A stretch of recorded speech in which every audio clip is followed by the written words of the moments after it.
একতরফা দাখিলা মানে কি, প্রারম্ভিক মূলধন, সমাপনী মূলধন, লাভ ক্ষতি। এখন আমরা প্রথমে দেখব এই অঙ্ক থেকে, মানে এই টাইপের অঙ্কগুলো থেকে কি কি অঙ্ক পরীক্ষা আসতে পারে, কি কি প্রশ্ন আসতে পারে, কি প্রারম্ভিক মূলধন নির্ণয়, সমাপনী মূলধন নির্ণয়, লাভ ক্ষতি। আচ্ছা, অনেক সময় প্রশ্ন আসে উত্তরের পরিমাণ নির্ণয় করো, তো উত্তরণ তো আমাদের লাভ ক্ষতি করতে গেলে লাগবে, তাহলে আমরা শিখবো 5টা জিনিস। দেখো কি কি, প্রথমে হলো প্রারম্ভিক মূলধন নির্ণয়, ঠিক আছে, প্রারম্ভিক মূলধন, এরপরে সমাপনী মূলধন, 3 নম্বরে উত্তোলন, 4 নম্বর হলো অতিরিক্ত মূলধন। এই 4টা জিনিস যদি আমরা শিখতে পারি, আলটিমেটলি লাভ ক্ষতি কিন্তু আমাদের শুধু সূত্র প্রয়োগ করলে হয়ে যাবে, তাই না? কারণ এই 4টা জিনিস কে লাভ ক্ষতি। এখন প্রারম্ভিক মানে কি? প্রারম্ভিক মানে হলো বছরের প্রথমে বা শুরুতে, আর মূলধন মানে কি? সম্পদ আর দায়ের পার্থক্য। তার মানে প্রারম্ভিক মূলধন মানে হলো বছরের প্রথমের সম্পদ আর দায়ের পার্থক্য। এখন এটা কিভাবে থাকতে পারে? অঙ্কে সরাসরি বলা থাকতে পারে যে তার ব্যবসায়ের প্রথম তারিখ মানে প্রথম দিন 1 জানুয়ারি 2010 সালে তার ব্যবসার সম্পদ ছিল এত টাকা, দায় ছিল এত টাকা, মানে সম্পদ দেওয়া থাকতে পারে, দায়ও দেওয়া থাকতে পারে। তখন আমাদের কাজ কি হবে? সম্পদ থেকে দায়টাকে আমরা বিয়োগ করে নিই, অঙ্ক শেষ। বুঝা গেছে কথা? আর একটা কি থাকতে পারে? 1 তারিখে তার ব্যবসায়ের সম্পদগুলো বা এবং দায়গুলো নিম্নরূপ, মানে অনেকগুলো হিসাব দিয়ে দিবে, তার মধ্যে কিছু সম্পদ থাকবে, কিছু দায় থাকবে। তাহলে আমাদের সম্পদগুলো প্রথমে আলাদা করতে হবে, তারপরে দায়গুলো আলাদা করতে হবে। আমরা ঘরটা কেমন করব? বিবরণ টাকা টাকা। প্রথমে বিবরণের মানে কি লিখবো? সম্পদ সমূহ, যে সম্পদগুলো আছে সেই সম্পদগুলো আমরা লিখবো, তারপরে দায়গুলো লিখবো। এখন এই অঙ্কে সাধারণত যে সকল সম্পদ থাকে, নগদ, ব্যাংক জমা, দেনাদার বা প্রাপ্য হিসাব, আসবাবপত্র, প্রাপ্য বিল, যন্ত্রপাতি, এগুলোতে থাকে। আনকমন যেগুলো থাকতে পারে, অগ্রিম বেতন। বেতন কি একটা খরচ না? খরচ অগ্রিম থাকলে কি হয়? সম্পদ। তাহলে অগ্রিম বেতন এটা একটা সম্পদ। বুঝা গেছে কথা? আচ্ছা, তো এই সম্পদগুলো আমরা যোগ করলাম, প্রথম বার যোগ করে দ্বিতীয় বার টাকা নামাইলাম। এরপর আমরা কি করবো? দায়গুলো যোগ করবো। দায়ের মধ্যে কি থাকতে পারে? পাওনাদার, ব্যাংক জমা, অতিরিক্ত বকেয়া খরচ, বকেয়া বেতন, বকেয়া ভাড়া, ঠিক আছে, এগুলো। তো এখানে সমস্যা যেটা তোমরা করতে পারো, দেখো অনেক সময় হয়তো দেখবা ব্যাংক লেখা আছে, ব্যাংক যেখানে টাকা দেওয়া আছে তার পাশে লেখা আছে ক্রেডিট। কি লেখা আছে? ক্রেডিট, মানে ব্যাংকে ক্রেডিট টাকা, ব্যাংকে ক্রেডিট টাকা। এখন ব্যাংক হিসাব এটা সম্পদ না দায়? সম্পদ। কিন্তু ব্যাংকের পাশে যখন ক্রেডিট লেখা থাকবে তখন কি সেটা সম্পদ থাকবে? কি হয়ে যাবে তখন? সেটা দায়। কথা ক্লিয়ার? তাহলে এটাকে আমরা যখন কোন পাশে লিখবো? দায়ের পাশে। আমরা ব্যাংক জমা, হ্যাঁ, ব্যাংক জমা অতিরিক্ত লিখতে হবে। যদি কারণ মনে না থাকে, সে ব্যাংক হিসাব লিখে ব্র্যাকেটে ক্রেডিট লিখে দিবা, তাহলে এই হয়ে গেল। তাহলে এটা আমাদের দায় হয়ে গেল। বুঝা গেছে কথা? আচ্ছা, এই দুই ভাবে মূলত প্রারম্ভিক মূলধনটা নির্ণয় করা যেতে পারে, ঠিক আছে? আচ্ছা, প্রারম্ভিক যদি লেখা থাকে ব্যাংক জমা অতিরিক্ত, এটা কি দায়? হ্যাঁ, ব্যাংক জমা অতিরিক্ত তো সবসময় দায়। প্রারম্ভিকে থাক, সমাপনী থাক, যেখানেও থাক, ব্যাংক হিসাব লেখা থাকলে সম্পদ হয়। কিন্তু ব্যাংক হিসাবের পরে যদি ক্রেডিট কথাটা লেখা থাকে, ক্রেডিটের চিহ্ন দেওয়া থাকে, তার মানে কি না? দায়। ডেবিট থাকলে সম্পদ, ডেবিট থাকা না থাকা কি কথা? ব্যাংক হিসাবে তো ডেবিটই থাকে। আচ্ছা, তাহলে প্রারম্ভিক মূলধন আমরা ক্লিয়ার করলাম। এরপর সমাপনী মূলধন। সমাপনী মানে কি? বছরের শেষে। আর মূলধন মানে কি? সম্পদ আর দায়ের পার্থক্য। তাহলে সমাপনী মূলধন মানে হলো বছরের শেষে সম্পদ আর দায়ের পার্থক্য। তাহলে একই রকম ভাবে অনেক সময় অঙ্কে ছোট অঙ্ক থাকে, বলা থাকে বছরের শেষে তার সম্পদ ছিল এত টাকা, দায় ছিল এত টাকা, সম্পদ থেকে দায় বিয়োগ করলে মূলধন হয়ে গেল। আবার তারিখ দেওয়া থাকতে পারে। আচ্ছা, পার্থক্য আরেকটা অঙ্ক যদি থাকে, অনেক সময় লেখা থাকে এখানে তার টাকাগুলো দেওয়া থাকে, কতগুলো সম্পদ, কতগুলো দায়, এখানে দুইটা তারিখ দেওয়া থাকে পাশাপাশি থাকে না? এরকম অঙ্ক দেখছো না তোমরা? তাহলে পাশাপাশি থাকলে আমরা কি করবো? যেটা প্রথমের তারিখ সেটা প্রারম্ভিক, যেটা শেষের তারিখ সেটা সমাপনী। এখন এখানে তোমাদের কনফিউশনে থামানোর জন্য কিন্তু অনেক সময় লেখা থাকে 31/12/2017 প্রথমটায় লেখা, পরেরটায় লেখা 31/12/2018। তুমি কনফিউশনে করবা না, দুইটা 31 লেখা, 31/12 লেখা। 31/12 মানে কি? বছরের শেষ দিন না? তাহলে শেষ মানে তো আমরা শিখছি সমাপনী। তাহলে এখন তো দুইটাই সমাপনী হয় না? তখন আমরা কি করবো? দেখবা কোনটা আগের তারিখ, কোনটা পরের তারিখ। প্রারম্ভিক মানে শুরুতে, ঠিক আছে, শুরু মানে তো আগে, তাই না? তাহলে যেটা আগের তারিখ সেটা হলো প্রারম্ভিক, যেটা পরের তারিখ সেটা সমাপনী। দেখো একটা তারিখ আমি কিন্তু বলছি 31/12/2017, আরেকটা ধরো 31/12/2018। তাহলে আগে কোনটা? 17টা, তার মানে এটা প্রারম্ভিক আর এটা সমাপনী। ক্লিয়ার কথা? আচ্ছা, যখন এইভাবে প্রশ্ন থাকবে, অর্থাৎ এক জায়গায় বিবরণ দেওয়া থাকবে, এক জায়গায় প্রারম্ভিকের টাকা, এক জায়গায় সমাপনীর টাকা, তখন অনেক সময় দেখবা একটা টাকা প্রারম্ভিক আছে সমাপনীতে নেই। পাইছো না এমন তো? একটা সমাপনীতে আছে প্রারম্ভিকে নেই। আমরা কি করব? এই কথাটা মনোযোগ দিয়ে শুনো। ঠিক আছে? তোমাদের বইতে যেগুলো থাকে সহজগুলো পাওনাদার থাকে, প্রারম্ভিকে নাই, সমাপনীতে আছে। আছে না? অনেক সময় এমন হতে পারে আসবাবপত্র প্রারম্ভিকে আছে সমাপনীতে নাই, সমাপনীতে আছে প্রারম্ভিকে নাই। বুঝতে পারবেন এরকম?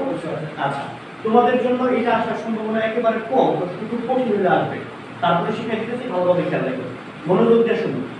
যদি কোনো চলতি সম্পদ বা চলতি দায়, চলতি সম্পদ বা চলতি দায় প্রারম্ভিকে আছে সমাপনীতে নাই, ফাইন, যেখানে আছে সেটা আমরা লিখবো।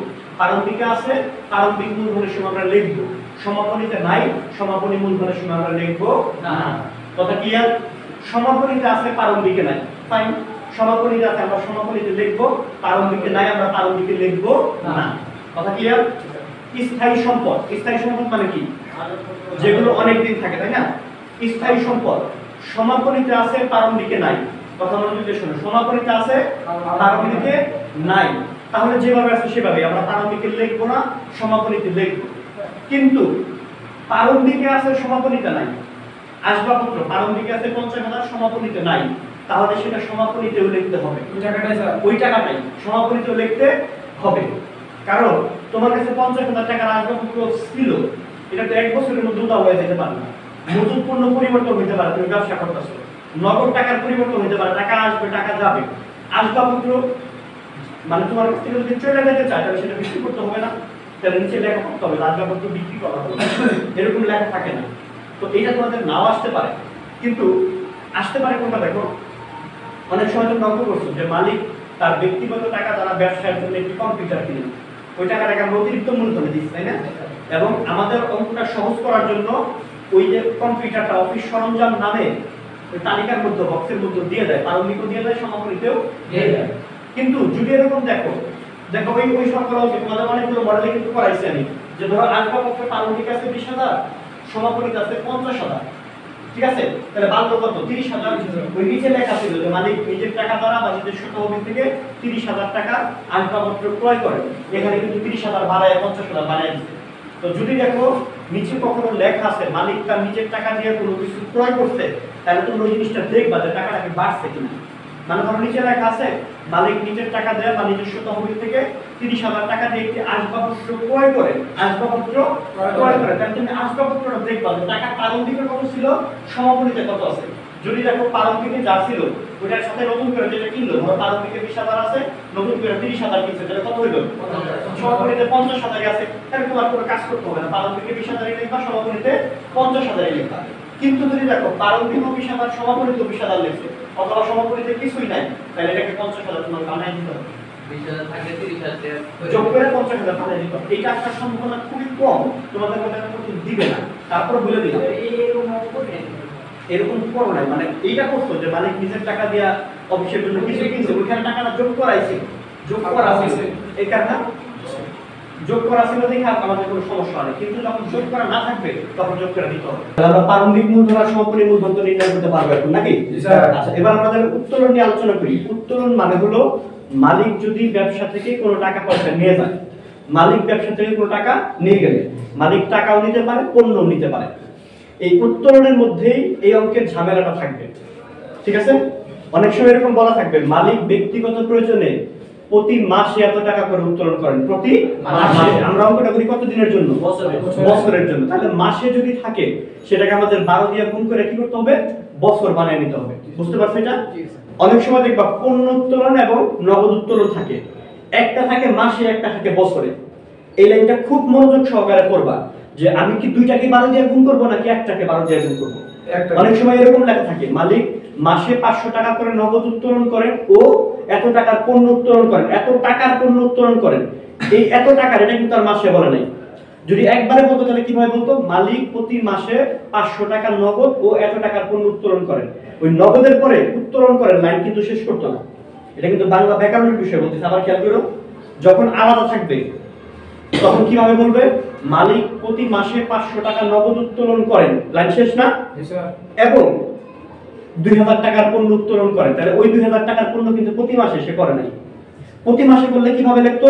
মালিক প্রতি মাসে 500 টাকা নগদ ও 2000 টাকার পণ্য উত্তোলন করেন।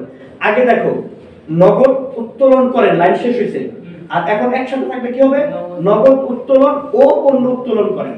কথা বোঝা গেছে আমার? আচ্ছা, অনেক সময় বলা থাকতে পারে বার্ষিক উত্তোলন করেন। বার্ষিক মানে কি? এটা কি আর 12 দিয়ে গুণ করার দরকার আছে? নাই। ঠিক আছে, তাহলে এই উত্তোলনের বেলায় মালিক নগদ উত্তোলন করতে পারে, পণ্য উত্তোলন করতে পারে। তোমাকে খুব সাবধানতার সাথে বুঝতে হবে যে উত্তোলনটা কি মাসের উত্তোলন নাকি বছরের উত্তোলন। মাসের হইলে অবশ্যই সেটাকে বছর বানাইতে হবে। বুঝতে পারছো আমার কথা? আচ্ছা, স্যার অনেক সময় তো মাস আর বছর দেওয়া থাকে না স্যার, মাস বছর দেওয়া থাকে না।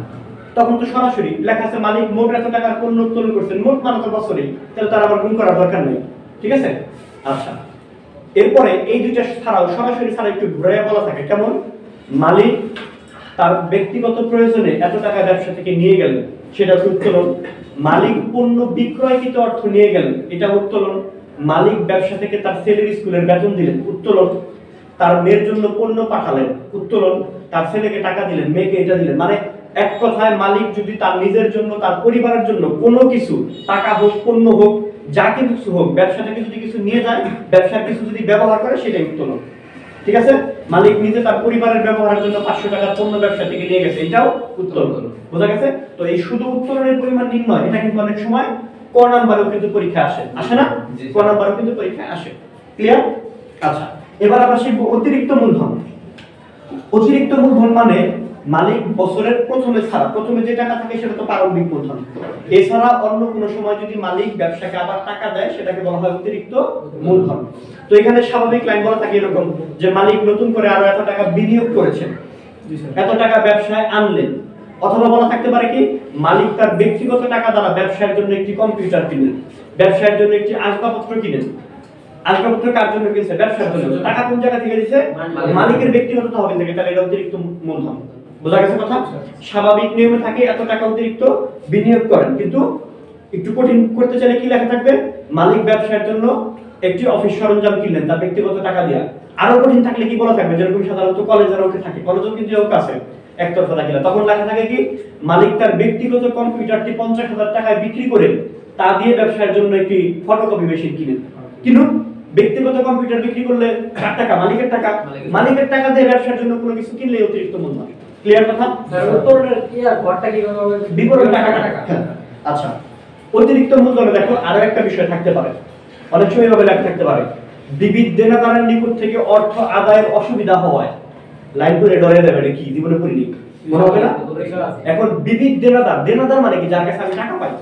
আমি একটা ব্যবসা চালাই, আমি ধরো ওই দীপুর কাছে কিছু টাকা পাই, কারণ আমি তো চিন্তা করছি দীপু আমার টাকা দিলে আমি ওই টাকা দিয়ে পণ্য কিনা আবার ব্যবসা বাণিজ্য ঠিকঠাক মতো চালাম। আর দীপু আমার টাকা দিতেছে না, আবার কাইম ধর আমার কাছে টাকা পায়, কাইম আমার টাকার জন্য চাপ দিতেছে, তাহলে আমার কি করতে হবে? দীপুর আসে বসে থাকতে পারি? আর কাইমে তো আমার টাকা দিতে হইতে পারে, আমার তো নিজের ব্যবসা আবার ফান্ডাই না, অর্থাৎ মূলধনাই না, ব্যবসা পরিচালনা করা লাগতে পারে। এইটাকে বলে যে বিবিধ দেনাদারের নিকট থেকে অর্থ আদায়ের অসুবিধা হয়, মালিক এত টাকা ব্যবসায় বিনিয়োগ করে। কেন বিনিয়োগ করছে? আমার টাকার দরকার নাই, অতিরিক্ত বিনিয়োগ করছে তো, তার মানে অতিরিক্ত মূলধন। ক্লিয়ার কথা? আচ্ছা, এখন আমরা যদি এই চারটা জিনিস বের করতে পারি, তাহলে কিন্তু আমরা অবশ্যই লাভ ক্ষতি বের করতে পারবো। কারণ লাভ ক্ষতির সূত্র মনে আছে, সমাপনী মূলধন যোগ উত্তোলন, এটা থাকে একটা ব্র্যাকেটে, মাইনাস প্রারম্ভিক মূলধন যোগ অতিরিক্ত মূলধন। এখানে কিন্তু খেয়াল রাখবা, এই প্লাস মাইনাস করার পরে মানটা যদি প্লাসের আসে অর্থাৎ পজিটিভ আসে, তাহলে লাভ, তাহলে লাভ। মাইনাসের আসলে এই লাভ ক্ষতি কেমন লিখতে হবে? লিখতে হবে 100% লিখতে হবে। পজিটিভ মান আসছে দেখে আমি রেখে দিলাম না, কারণ প্রশ্নে কিন্তু কোনো সময় বলে না লাভ বের করো, কি বলে লাভ ক্ষতি নির্ণয় করো। লাভ হলো না ক্ষতি হলো তোমাকে বলতে হবে। বোঝা গেছে আমার কথা? 100% লিখতে হবে, লাভ হলো অথবা ক্ষতি হলো। এবং এই যে উত্তরটা আসবে, এই উত্তরের নিচে 100% ক্লোজিং দিতে হবে। মাইনাসের মান আসলেও ক্লোজিং, প্লাসের মান আসলেও ক্লোজিং। মাইনাসের মানটা আমরা কিভাবে লিখি? ব্র্যাকেট দিয়া। ধরো 40,000 মাইনাসের আসলে আমরা কি লিখি? মাইনাসের 40,000, কিন্তু নিচে ব্র্যাকেট দিতে হবে।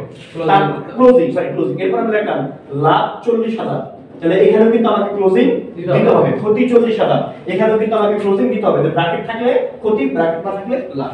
বোঝা গেছে কথা? আচ্ছা, এখন এই অঙ্কের আরো কি কি প্রশ্ন আসতে পারে? তোমরা ইতিমধ্যে অঙ্ক করছো, অনেক সময় দেখছো ক নাম্বারে বলে দেয় প্রারম্ভিক সম্পদের পরিমাণ নির্ণয় করো, বলে না? প্রারম্ভিক দেখে কিন্তু আমরা অঙ্ক করা শুরু করে দিই, মানে প্রারম্ভিক মূল্যায়ন করা শুরু করে দিই, তাই না? কিন্তু মনে রাখবা, তুমি জানো সেটা কিন্তু বিষয় না, বিষয় হলো পরীক্ষা কতটুকু চাইছে। তোমরা যাবে যা করতে সবাই অনেক অঙ্কে লেখা থাকে 1 তারিখ 5 তারিখ 15 তারিখ 20 তারিখ 4টার দাবেদা করো। তুমি যদি 8টার দাবেদা করো, 8টার দাবেদাও যদি তোমার হয়, তাও তো তুমি পুরো নাম্বার পাইবা না, কারণ তুমি প্রশ্নই বুঝো নাই, তাই না? তো এখানে আমাদেরকে পড়তে হবে, কিন্তু বলছে প্রারম্ভিক সম্পদের পরিমাণ করো। তাহলে প্রারম্ভিক মূলধন করলে কাজ হবে? তাহলে আমরা প্রারম্ভিক সম্পদ করে ক্লোজিং দিয়ে দিই। কথা ক্লিয়ার? আচ্ছা, আরেকটা জিনিস মনে পড়ে গেল, অনেক সময় প্রারম্ভিক মূলধন কিন্তু বের করতে বলে, কিন্তু কোনো দায় থাকে না। পাইছো না এমন অঙ্ক? দায় থাকে না। তাহলে সম্পদ যেটা থাকবে সেটাই কি আমার মূলধন? সেটা আমার মূলধন না? দায় লিখে কি আমার টেনশন করার দরকার আছে? নাই। বুঝা গেছে কথা? পারবে সম্পদের মধ্যে খালি সম্পদ হ্যাঁ, শুধু সম্পদ তো দায় বের করতে হবে না। দায় তো চাই নাই বিয়োগ করবা, এটাই তো বলতেছি আমি। দায় বিয়োগ করলে তো মূলধনই হয়ে গেল। আচ্ছা, এবার দেখো, এবার একটা জিনিস দেখো, এই 4টা জিনিসের একটু মনোযোগ দিয়ে শোনো। এই 4টা জিনিসের 4টা জিনিসই কিন্তু আমার লাভ ক্ষতি বের করতে লাগবে, লাগবে না? জি স্যার। এখন ধরো প্রশ্নে ক নাম্বারে বলছে উত্তোলনের পরিমাণ নির্ণয় করো, তাহলে আমি উত্তোলন বের করছি। খ নাম্বারে বলছে সমাপনী মূলধন করো, আমি সমাপনী মূলধন করছি। অতিরিক্ত মূলধন তো আমি প্রশ্নে পড়লেই পাবো, কিন্তু প্রারম্ভিক মূলধন তো আমাকে বের করতে হবে, কিন্তু আমি তো বের করে নিয়ে আগে করছি। তাহলে এই গ নাম্বার প্রশ্নে লাভ ক্ষতি করার আগে গণনা কার্য দেখে এটা আমাকে বের করে নিতে হবে। ঠিক আছে? জি স্যার। বুঝতে পারছো আমার কথা? এটা কি উপরে গণনা কার্য? হ্যাঁ, আগে গণনা কার্য করো, পরে অঙ্ক করো, কোনো সমস্যা নাই। তুমি যদি আগে অঙ্ক করো, পরে গণনা কার্য করো, তাতেও কোনো অসুবিধা নাই। কিন্তু একটু চিন্তা করো, মনে করো তুমি খাতা দেখতেছো, তো তোমার তো আগে প্রারম্ভিক মূলধন দরকার। তো আগে যদি তুমি গণনা কার্য লেখা প্রারম্ভিক মূলধনটা বের করো, তারপরে মান বসাও, তাহলে যে খাতা দেখবে তার সুবিধা হবে না এখান থেকে এখানে মানটা নিতে। তাহলে তুমি আগে গণনা কার্য করো, সমস্যা কি? আগে করা যাবে না এমন তো কোনো কথা নেই।